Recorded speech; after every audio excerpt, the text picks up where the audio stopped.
నేనేం చెప్పాలనుకుంటున్నానో తెలుసా? తెలియని వాళ్ళతో ఏంటి మాటలు?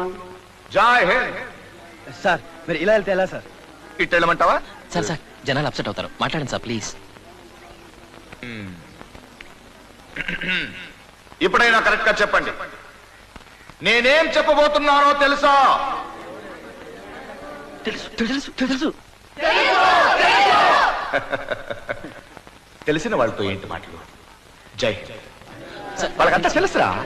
మధ్యలో వెళ్ళిపోతే ఎలా సార్? మీరు ఆగండి, జనాన్ని నేను నచ్చ చెప్తాను. అది కాదు, తెలిసిన వాళ్ళతో నేనేం. మంత్రి గారు మిమ్మల్ని ఉత్తిగా టెస్టింగ్ చేస్తున్నారు. బుర్ర పాడు చేయకుండా కాస్తంత ఆలోచించి చెప్పండి. ఏంటి? ఇప్పుడు మాట్లాడండి సార్, మాట్లాడండి సార్. ఇదే మీ క్లాస్ ఛాన్స్. ఇప్పుడైనా కరెక్ట్ గా సమాధానం చెప్పండి. నేనేం చెప్పాలనుకున్నానో మీకు తెలుసా? ఇది ఇది ఇది వెరైటీ. గుడ్. ఇప్పుడు నా టైం వేస్ట్ చేయకుండా తెలిసిన వాళ్ళు తెలియని వాళ్ళకి చెప్పండి, తెలియని వాళ్ళు తెలిసిన వాళ్ళ దగ్గర చెప్పించుకోండి.